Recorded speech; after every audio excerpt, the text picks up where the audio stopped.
What if I told you that beneath the surface of an ordinary Monday evening, a tale of betrayal, murder, and a deception was quietly unfolding? A woman's scream pierces the air in a parking garage, and a single man stands out in a crowd, acting far too calm for the chaos around him. Little did anyone know, this scene would unravel a chilling conspiracy, a web of greed, lies, and a murder planned with precision. On the otherwise uneventful Monday of July 28, 2008, the day was winding down like any other. People punching out, heading home, lost in thoughts of dinner plans. By 6:30, most of the Century City's office workers very well on their way to evening commutes. But the serenity of the ordinary day was ruptured by a chilling scream that echoed throughout the Watta parking garage. It set everyone running. Well, almost everyone. Now let's see whether you're fit to be a detective or not. Cue the CCTV footage. Notice something odd? Watch closely. Among the folk of onlookers rushing towards the commotion, one man, let's call him Mr. Unbothered, casually taps away on his phone. Yep, the tall guy in the white shirt, acting like he oblivious to the chaos around him. If you guess that this guy sticks out like a sore thumb, congratulations, you're thinking just like the detectives who first laid their eyes on this footage. The scream came from the third floor of the parking structure, where the Los Angeles Police Department and paramedics would soon find Pamela Fayed, bleeding profusely from multiple stab wounds. Despite the best efforts of 2 doctors and a bystander, she wouldn't make it. Her death was violent, personal, and eerily efficient. The police, always on their game, launched an investigation. Oh, and did I mention that he was seen hopping into a red SUV car as if this was all a part of some twisted daily routine? That's right, Pamela's killer didn't even bother with the usual crime tropes. There was no theft, no sexual assault, just a pure intent to kill.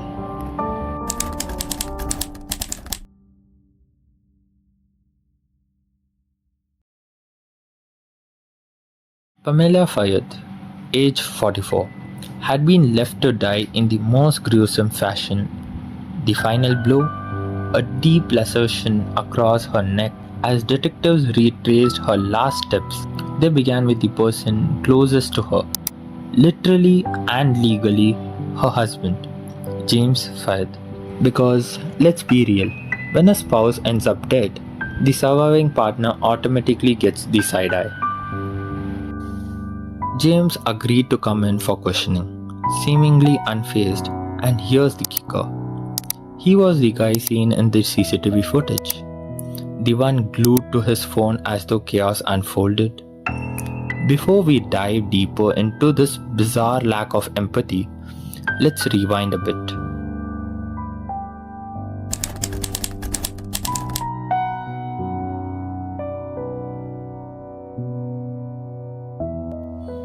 Pamela and James, who married in 1999, seemed like the picture of success at the first glance. Pamela, a single mother, and James, an electrician, went from struggling financially to raking in millions with their internet-based business, Goldfinger coins and bullion. Think of it as the digital wild west of currency exchange services. They lived the high life, ranches, luxury homes, you name it. But with wealth came its ugly side. Fast forward to July 28, 2008, the day Pamela met with her attorney about the ongoing investigation into Goldfinger's shady dealings. Yes, shady. A whole money laundering scheme worth millions of dollars shady. She was ready to cooperate with federal authorities, and let's just say James wasn't that exactly thrilled about it. Pamela was last seen walking to her car after that meeting, alone. What she didn't know was that her estranged husband had other plans for her that day. Things began to unravel when Pamela, doing her due diligence, realized their business was missing a critical license. James, he didn't take kindly to her attempts to make things legit. In 2007, their marriage hit rock bottom, and James filed for divorce, blocking Pamela from their own offices. If that sounds pity, just wait. It gets worse. As detectives grilled James about his wife's brutal murder, they noticed his unerringly calm demeanor. While Pamela's dying screams reverberated through the parking garage, James was too busy texting. Yeah, texting. What could possibly be more pressing than your wife's life ending ordeal, you ask? Funny you should mention that, because what James was texting might just have been orchestrating her death in real time.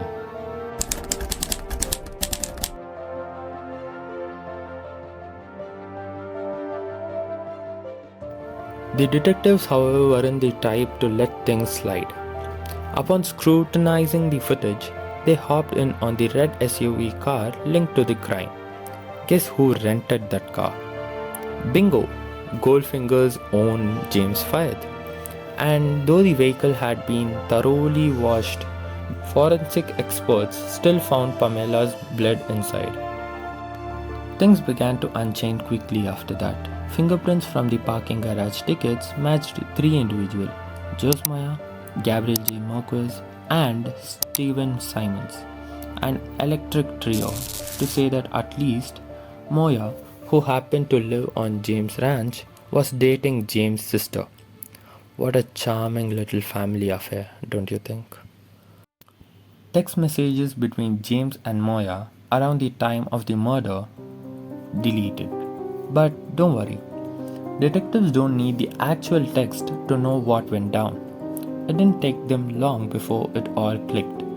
James had paid Moya $2,500. Oh, sorry, it's $25,000 to eliminate his wife. He might as well have signed it. Love your husband. But wait, there's more. Turns out James wasn't the one hit wonder in the hitman department. After Pamela's murder, he tried to hire another hitman to take out Moya. Because why not tie up loose ends when you're already on a murder spree, right? By the time James Fayed stood trial, the evidence against him was overwhelming. It wasn't just Pamela's blood in the SUV or the damning witness testimony. It was the cold, calculated way he'd masterminded her murder, causing up with hitman, plotting from his phone, all while pretending he had nothing to do with it. In 2011, James Fayed was convicted of first-degree murder and conspiracy, and as of for that, $12 million fortune he fought so hard to control. It got a new owner. Justice. As of April 2024, over $11.5 million has been returned to the victim of James Fayed's fraud. And as for James, he is sitting in the death row in San Quentin, contemplating the life he threw away for greed. So, the next time you hear someone utter those wedding vows, "Till death do us part," just remember, some people take that a little too literally. Well, after all the drama, fraud, murder, and a plan that somehow involved three grown men to take down one unsuspecting woman, you're still here. Which means you're either hooked up or you just really like taking bad decisions. Go on, hit that subscribe button. It's not something that you're signing up for a hit job, probably. And while you're at it, give this a like, because let's be honest, you'll need something to brag about at parties when your friends are talking about their Netflix recommendations. And you'll be like, oh, you think that's wild? Wait till you hear about this guy who couldn't even delete his own text messages. Uh, got an idea to flex, right? Anyways, It's your team Enigma Paradox signing off.